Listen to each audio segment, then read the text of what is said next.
Veamos, entonces, entrando en materia de todo este aspecto de los derechos generador y las exenciones que se pueden dar para los sujetos pasivos, decimos que los contribuyentes o agentes retenedores son aquellos que realizan importaciones de combustible, GLP, cualquier tipo de combustible, ¿verdad? Ya gasol, querosén, combustible de aviación y el gas GLP, que puede ser importado vía terrestre o vía marítima, y cuando se dé la distribución o su exportación, dependiendo de la calidad con que se ha importado, entonces ellos van a ser nuestros agentes retenedores de acuerdo a la ley. Previo a hacer su distribución a estaciones de servicio, de subdistribuidores o almacenes de consumo propio, pues van a ser los que van a retener el pago del impuesto. Y pues vamos a ver la forma de liquidación. Luego, en esta misma cadena, la actividad que ejercen las estaciones de servicio, los distribuidores, en este caso ellos lo van a recuperar al momento que vayan haciendo su venta o distribución. Para el efecto, ellos al momento de hacer la compra, pues hacen el traslado de este impuesto, pagan el impuesto en ese momento y ellos se convierten en agentes retenedores para hacer la liquidación del pago del impuesto.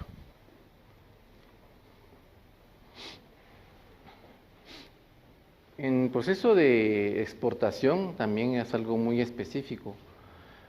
Al igual que las exenciones, pues también se puede dar el caso de que un producto nacionalizado, ¿sí? Solamente un producto nacionalizado puede ser sujeto de este proceso, que es la solicitud, o pueden acreditar el pago por concepto de pago de impuestos y hacer la solicitud de esa devolución o acreditamiento. Cuando es un producto nacionalizado, se puede dar la exportación por vía terrestre o vía marítima. Para el efecto, demuestra ante SAT de que ese producto fue nacionalizado y que sí pagó los impuestos de arancelarios o de IVA de importación. Entonces tiene la calidad de decir, bueno, voy a exportar este producto que fue nacionalizado, se hacen las mediciones correspondientes, se determina la cantidad de combustible que se está exportando, la documentación de exportación que requiere aduanas y el producto pues puede salir, ¿verdad? Para el efecto, al tener ya contemplado este tipo de actividad dentro de su giro comercial, pues entonces hace su solicitud específica respecto a los requisitos que tiene que contemplar para que pueda ser acreditado ese IVA que fue pagado por ese producto nacionalizado. Consiste en que demuestra, con base a estos requisitos, que es más que todo documentos que son de aduanas, como las declaraciones de importación, las declaraciones de exportación y facturas comerciales, incluso la póliza de importación del país de destino. De esta forma, pues, se documenta y se indica que el producto fue nacionalizado, fue exportado y que se pagó el IVA respectivo de esa nacionalización. Por lo tanto, solicita el acreditamiento de ese IVA. Y se puede realizar conforme a los requisitos y la ley pues también lo especifica. Como es algo muy especial, también no se conoce mucho esta actividad, pero se puede hacer y se puede dejar a disposición en atención al contribuyente la información para que se pueda tener a la mano.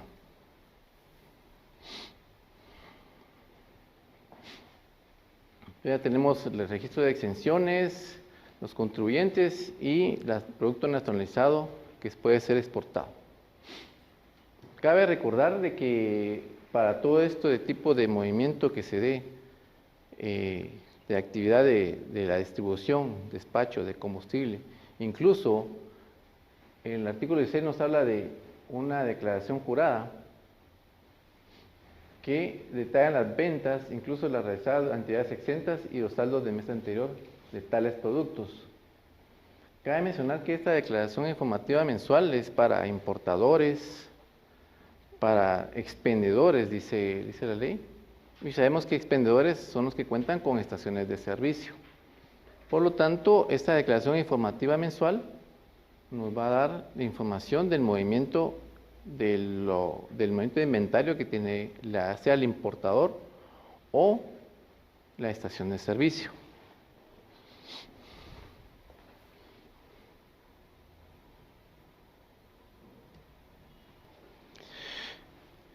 Dice que son los importadores, distribuidores, expendedores deben presentar declaración informativa. De esta forma, la ley nos indica que todos los que realizan esta actividad nos hacen la presentación de esta información que es en este formulario. Todavía está en Bancasat, se está trabajando para pasarlo a Declarahuate. En este formulario, esta declaración jurada, nos van a indicar el movimiento en galones. Y aquí están diferentes productos que se manejan y que no están contemplados en la ley. El gas licuado de petróleo a granel, búnker, nafta, querosina, gasoil, diésel, gasolina de aviación, gasolina regular y superior. De su movimiento de inventarios se contempla unos ajustes positivos y negativos. Se conoce que en la actividad del combustible pues, puede haber expansión o contracción del mismo por los efectos de la temperatura.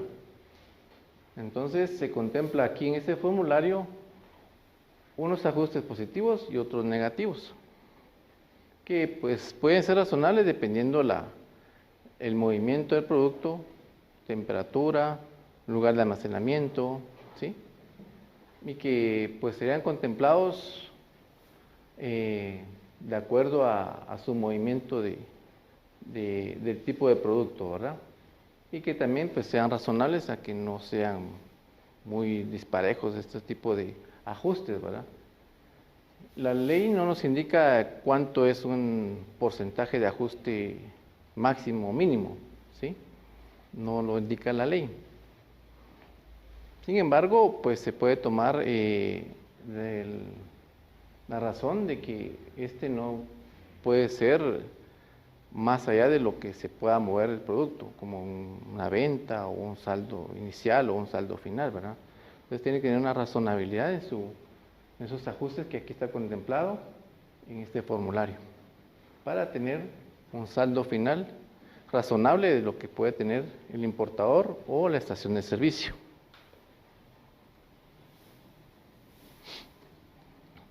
En este también pues, nos va a indicar si hay algún tipo de venta de galones exentos, porque hay estaciones de servicio o entidades que le compran a los importadores directamente el combustible.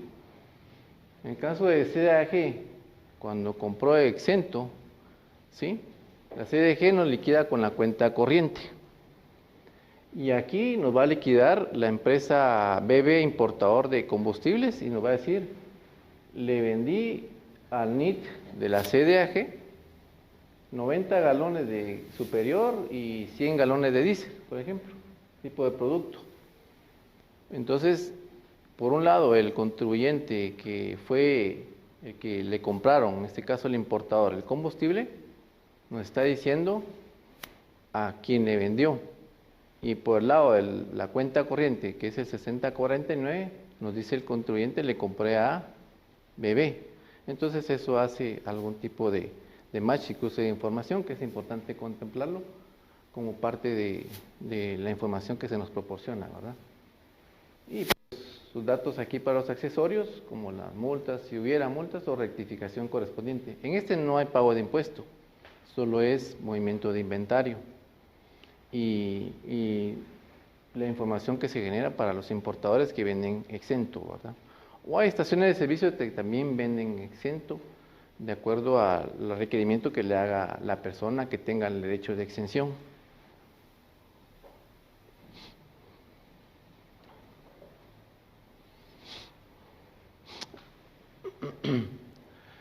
Cuando hablamos de base imponible y sus tasas de impuesto, aquí hay un poco de historia. ¿En qué consiste la historia? en que antes de que se dieran efectivamente las tasas que quedaron fijas en 4.70, 4.60, 4.70 para gasolina de aviación y diésel y gasol de 1.30. Antes de esta modificación y que realmente quedara en las tasas ya afectas, estas sufrieron una serie de cambios. Antes del 92 las tasas pues estaban en dólar, que era por litro, y luego que quedó inconstitucional, luego que se volvió a dólar, y entonces esas tasas pues fueron variando constantemente. E incluso hubo un tiempo en que no había tasa específica de combustible, sino que al no haber tasa específica de combustible, esta pues se trasladó a un DAI. Entonces, al momento de hacer las importaciones, pagaban DAI, IVA y una tasa específica de combustible en ese momento de la importación. No a la distribución, sino que a la importación. Entonces, se dio también en ese momento el hecho de que había combustible ya con impuesto pagado en los tanques y se contaba con ese cumplimiento. Y en el Inter que se dio estas modificaciones quedaron ya sujetas estas tarifas y quedaron algunos tanques con pago de impuesto y otros tanques que estaban entrando sin el pago de impuesto porque era en la distribución. Entonces ahí hubo un poco de confusión, pero con el control que nuestros delegados llevan, pues se dio esa regulación, ¿verdad? Que sí llevó un poco de historia y también un poquito de confusión porque las tasas pues sí fueron afectas a fallos de la Corte de Constitucionalidad. Para los que no conozcan, la gasolina de aviación es la gasolina que se utiliza para los aviones que tienen un eje o dos hélices, le llaman, una o dos hélices. ¿Sí han visto los aviones de una hélice o dos hélices? Ellos usan gasolina de aviación.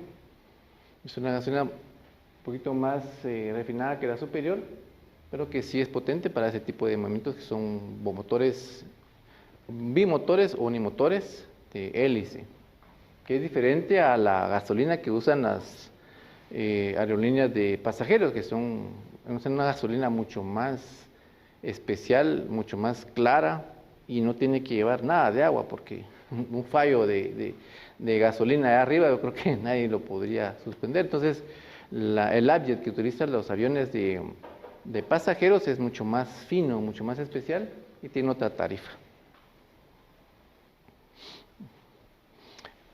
La querosina .50, nafta .50 y aquí está el abjet turbo que es de .50. El abjet turbo, que es el que usan las aerolíneas, pues es una gasolina que lleva un proceso de refinación mucho más estricto que las gasolinas de combustibles de vehículos. Y esta, al momento de salir del almacenamiento de las importadoras, le hacen su medición, verifican que no tenga agua. Cuando entra a la pipa, vuelve a hacer medida, verifican que no tenga agua. Cuando entra aquí a la Aurora, que es donde se mantiene la mayor cantidad de aviones, también tiene que ser medido y verificación que no tenga agua. Y cuando ya se lo están despachando al avión, le hacen también un tipo de prueba de que no lleve agua, porque el agua en las alturas que se maneja en el cielo, pues se puede convertir en hielo y entonces puede perjudicar al motor. Entonces tiene que ir libre de agua. Hago especificación esto porque es interesante conocer esta actividad y el por qué debe ser un proceso mucho más estricto que cualquier otro tipo de gasolina, ¿verdad? Y el gas GLP, que es pues, el licuado de petróleo, de 50 centavos. Siempre y cuando sea para uso industrial.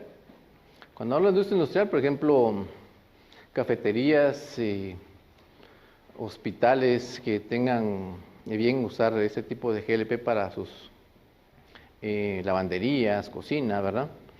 O restaurantes que usen GLP a mayor escala, que no sea en cilindros de gas.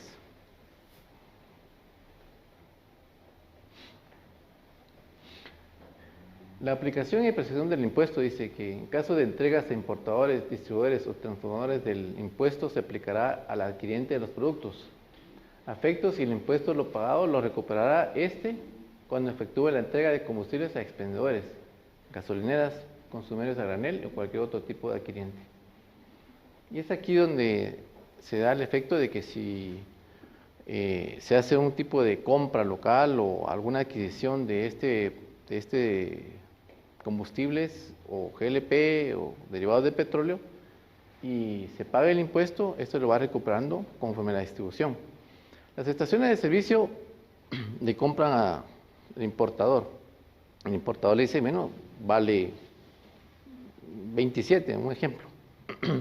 Esos 27 ya incluyen los 4.70 o 4.60, dependiendo, o 1.30, dependiendo de lo que tipo de combustible compre. Y pues la gasolinera pues lo compra y lo adquiere y paga el impuesto. Y el agente retenedor, que es el importador, pues va a tener su tiempo para hacer el pago a la SAT. Y en la gasolinera, conforme vaya distribuyendo, va recuperando ese impuesto. Por lo tanto, le interesa tener el producto e irlo vendiendo para que pueda recuperar ese impuesto, ¿verdad? Ya contablemente, pues lo puede registrar alguna su cuenta corriente y ir verificando de esa misma recuperación de pago de impuesto que realizó por la compra inicial, ¿verdad? ¿Cómo hace pago el impuesto el agente retenedor, en este caso el sujeto pasivo? De igual forma, este formulario se encuentra en Banca SAT y se está trabajando para Declaraguate. Aquí nos da un pequeño alertivo donde dice si es alguna aduana que quiere ingresar el producto, nos dice, bueno, ¿qué póliza está ingresando por esa aduana? Y entonces dice, sí, la póliza 321-5000, por ejemplo. Entonces ya le libera el campo, ya le deja ingresar los datos de día, mes y año en que está realizando la importación y el tipo de producto. ¿Sí? Aquí nos va a decir entonces la cantidad de galones que están afectos al pago de impuesto, si hubo algún tipo de consumo o galón exento. Y aquí nos va a decir, bueno, el tipo de impuesto de que se va los galones afectos, si es que hubiera galones exentos, si no, solo galones afectos conforme a la fórmula A menos B, y nos va a decir aquí automáticamente la cantidad de impuesto que se va a pagar. Este se transmite por Bancasat y nos da dando la información ahí de que hizo el pago del impuesto y está afecta a una póliza de importación.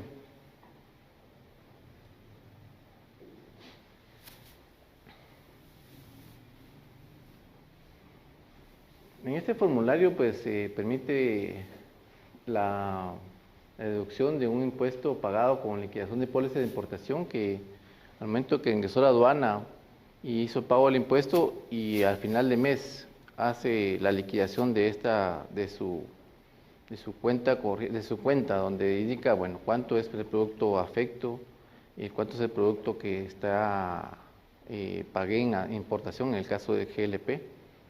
Entonces lo puede deducir en esta casilla. Claro que aquí es solo para la liquidación de pólizas de importación, ¿verdad? Cuando se hacen las importaciones vía terrestre, porque la importación vía terrestre sí se paga el impuesto al momento de la importación. Sus accesorios y pues realmente aquí nos dice cuánto es el impuesto a pagar, si hay rectificación y pues se hace la generación y el monto a pagar. Se transmite por Bancasat, todavía está en Bancasat. Se puede hacer por la modalidad que lo hacen por Bancasat en el banco que deseen o lo pueden descargar a su escritorio descargando la página de SAT y subirlo con un attachment, ¿verdad? Que pues si da problema Bancasat lo pueden hacer de esa forma para que sea más práctico subir la información.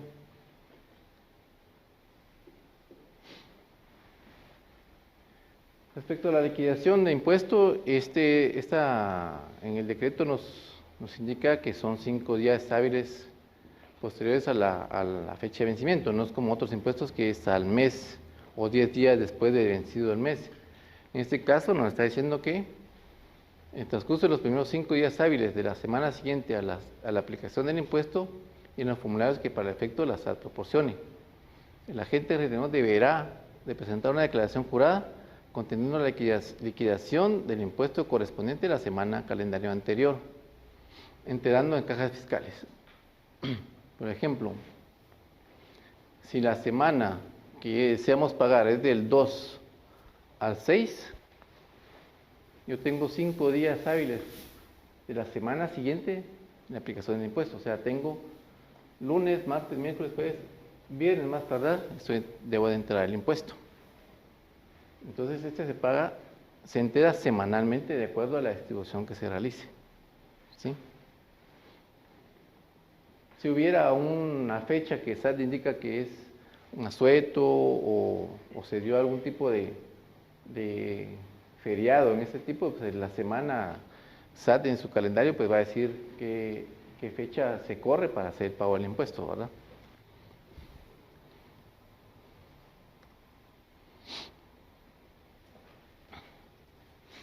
Básicamente, la ley de impuesto de combustibles pues, es más amplia en el sentido de que tiene algunos requisitos como las exenciones, las importaciones del producto nacionalizado y el proceso de su nacionalización, descarga, y este proceso pues contamos con los delegados certificados y con experiencia en este caso para poder hacer ese tipo de mediciones. Y pues SAT ya está disponiendo de algunos formularios que quiere pasarlos a Declarabate para mayor facilidad de los contribuyentes.